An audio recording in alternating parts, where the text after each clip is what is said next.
Joining us now is White House NEC Director, Mr. Kevin Hassett.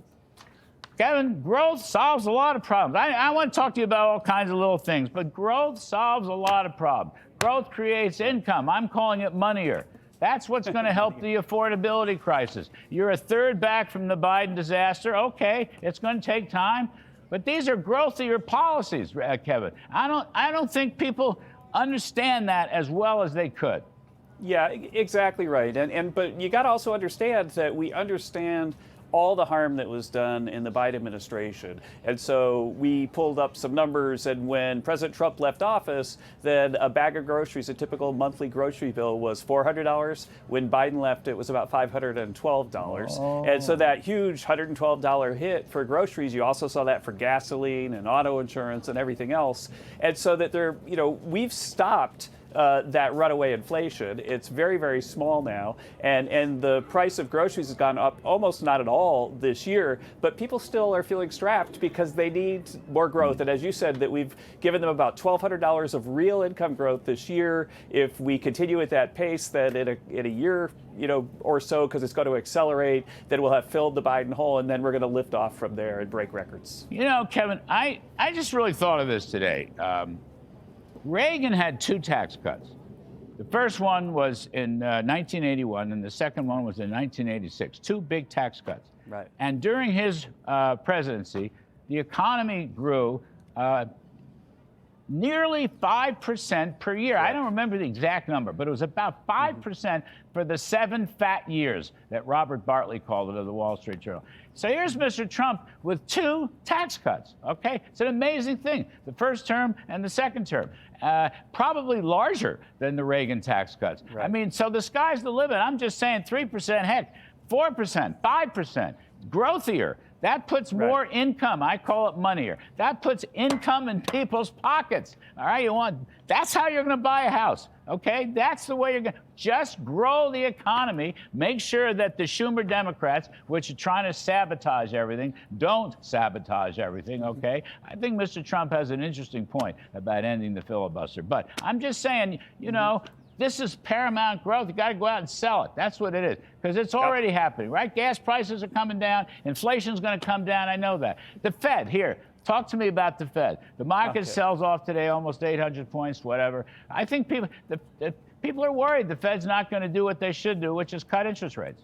Right. Well, there are a bunch of Fed speakers the last couple of days saying, hold on now with more rate cuts. Yeah. But again, I want to remind you, Larry, that at the meeting before last, that everybody thought for sure that there would be cuts in December. And the news since then was we had a government shutdown, maybe a 1.5% hit to GDP, and a CPI number, inflation number, that was way below expectation. So there was good news on inflation and bad news on fourth quarter GDP because of the government shutdown. And so how does that make them less likely to cut unless they're being partisan? And so you and I have talked about this before, but I was very, very disappointed that they didn't even have an excuse for the change in posture. Now, you've said, Kevin, if the president asks you, you will serve at the Fed. You'll go there. Yes. Right. Well, good for you. I serve the president. That's what I do. Whatever he wants me to do, I'll do. I understand. There's some very good candidates. You are one of them. But, I mean, I think your spirit is terrific on that point. And I congratulate you on that. Now, listen, what about, so we're not going to get all the October data. Caroline Leavitt was very brave yesterday. She was speaking the truth. I understand that. So October data on CPI and jobs probably won't be around. We won't get it for several months. I don't know. Why is that so damn important? I mean, we were already criticizing the Bureau of Labor Statistics a month ago, saying how bad it was. They're the ones that produce these numbers. So now, like, we're waiting with bated breath for these numbers to come in. Why do I really care about that? The Fed should just do its job. That's what they should do. Right. Well, the bottom line is that the numbers that we have are consistent with more rate cuts. And so they're, I guess, fantasizing about numbers that justify a potential partisan move on their part. Again, if you go back to the big rate cut right before the election, the big rate hike right after President Trump was inaugurated, all of those things suggest that they've lost their way. It's really, really important that we have a politically independent Federal Reserve, and I'm sure that any of the candidates that President and Scott Bessent have been talking to will be much better than what we've seen. Yeah. Well, Kevin, how much loss? So you're saying we'll lose 1.5% GDP in the fourth quarter. We had 3.8 in the second quarter, which was really Mr. Trump's first quarter. Then the Atlanta Fed is still tracking 4% GDP 4%. in the third quarter.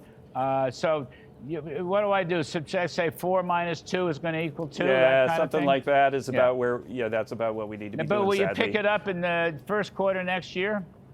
We'll pick up some of it, but some of it is like permanent destruction. So again, if you think about all the business travel that didn't happen and so on, a lot of those are things that like people do every quarter, and now that quarter's gone. And so the Council of Economic Advisors informs me that they think that we're probably going to see something like 60,000 job losses because of the shutdown, and it'll take a while to get that back. But we've got so much good news coming with runaway capital spending and lots of extra cash in people's pockets because of the no tax on tips and no tax on overtime. And again, think about this one, that if you look at the gap between that bag of groceries that you got to buy because of Biden's prices and what it was when President Trump left office, then the no tax on tips benefit or the no tax on overtime benefit is bigger than that gap. And so these are really, really important policies that are starting to land into people's pockets.